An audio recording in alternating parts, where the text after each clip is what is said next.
Hey guys, मैं अमरूद गोस्वामी आपका अपने channel Goswami GS maths classes में आपका स्वागत करता हूँ। तो आज मैं आपको उसी वर्ण में के जो है स्वर तंत्री के आधार पर वर्णों के कितने भेद होते हैं ट्रांस में उसको बताऊंगा। तो चलिए बिना देर के लिए हम इसकी शुरुआत करते हैं। तो हमारा तो आज हम देखेंगे कि स्वर तंत्री के आधार पर वर्णों के कितने भेद होते हैं, तो उसको हम डिस्कस करेंगे। तो स्वर तंत्री के आधार पर जो है वर्णों के दो भेद होते हैं।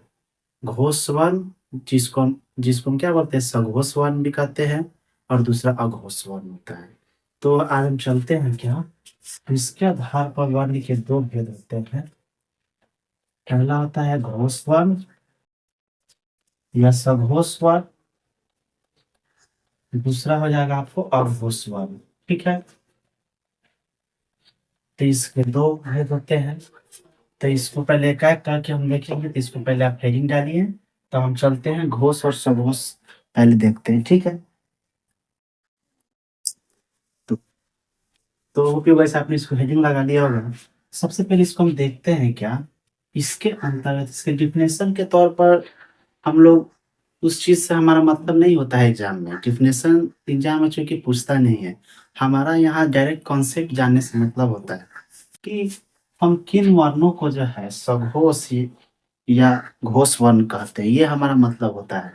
तो देखिए, प्रत्येक वर्ग का प्रत्येक वर्ग का तृतीय, चतुर्थ, पंचम वर्ण अंत अस्त व्यंजन वर्ण, अंत अस्त व्यंजन वर्ण और हा इसके अंतर्गत आते हैं। आपको कॉन्सेप्ट इतना ही ध्यान रखना है, क्योंकि डेफिनेशन किसी भी एग्जाम में तो पूछा नहीं जाता है। क्योंकि हम लोग बात कर रहे हैं क्लास 10th और 12th की, तो ये 10th और 12th में डेफिनेशन का तो कोई खास रोल है नहीं।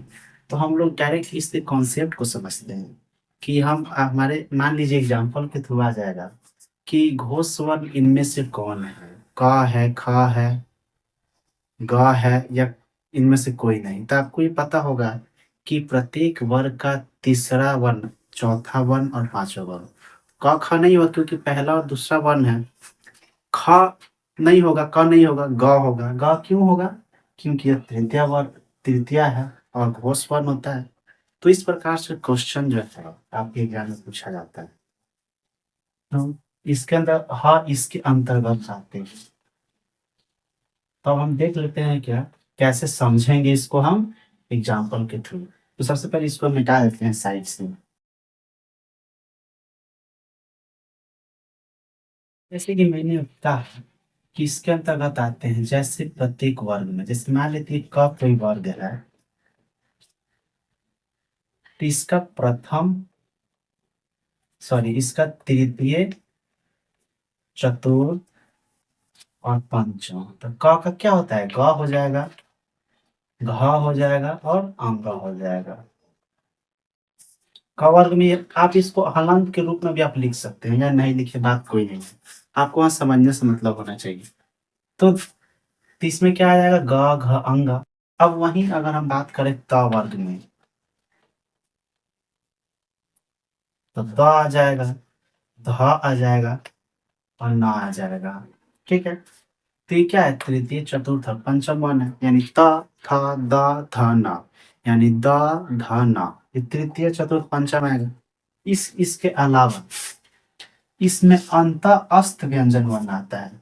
तो मैंने आपको शुरुआत में ही बताया था कि अंत अस्त वर्णों की संख्या कितनी होती है, ये कौन कौन होते हैं। इस प्रकार आपने देखा क्या कि अंत अस्त व्यंजन वर्ण के बारे में मैंने आपको पिछला वीडियो में बताया था क्या, इसकी संख्या 4 होती है, या रा, ला, वा, और हा भी हो, हा इसके अंतर्गत नहीं होगा क्योंकि इसकी संख्या ही 4 होती है। इसके अलावे हा भी होता है, और प्रत्येक वर्ग का तृतीय, चतुर्थ, पंचम वर्ण भी आता है, देख सकते हैं आप। इसको आप हलांत भी लिख सकते हैं। ठीक है, तो इसको आप लिख लीजिए। तब हम चलते हैं अघोष वर्ण पर।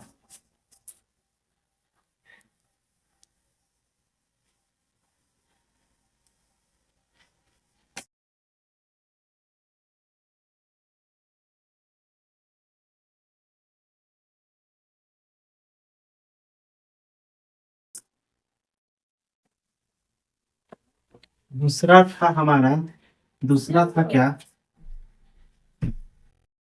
तो दूसरा हमारा क्या हो गया? अघोष वर्ण। तो मैंने आपको सघोष या घोष वर्ण में बताया था क्या कि प्रत्येक वर्ग का तीसरा, चतुर्थ और पंचम वर्ण आएगा।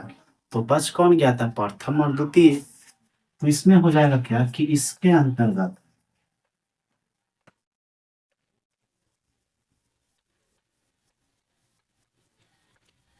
प्रत्येक वर्ग का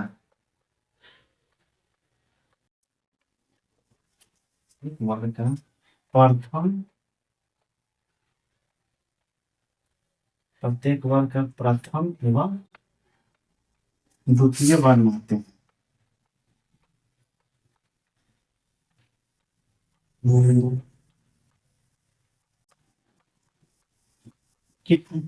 इसके अलावा इसमें तालव्य स, मूर्धन्य स और दंत स, इसमें ये सभी स आते हैं। ये सभी, ये क्या है? ये सभी स इसमें आएगा। इसके अंतर्गत आप लिख सकते हैं क्या? इसके अंतर्गत लिख लीजिए। इसके अंतर्गत, इसके अंतर्गत, इसके अंतर्गत ये तीनों स आते हैं, ये सभी आते हैं। इसके अंतर्गत ये तीनों भी आता है और ये भी और ये भी। एग्जाम्पल हम देख लेते हैं। क वर्ग में क हो जाएगा और ख हो जाएगा, क्योंकि प्रथम और द्वितीय की बात की जा रही है। वही हम च वर्ग में देख ले तो च हो जाएगा और छ हो जाएगा। तो होप यू गाइस, आज मैंने आपको जो है स्वर तंत्री के आधार पर वर्णों के भेद बताया है। तो होप यू गाइस आपको अच्छा लगा होगा। तो मिलते हैं आपसे नेक्स्ट वीडियो में। नेक्स्ट हमारा टॉपिक रहेगा प्रत्यय क्या है। तो इसके आधार पर हम आपको जो है अगला वीडियो में बताएंगे।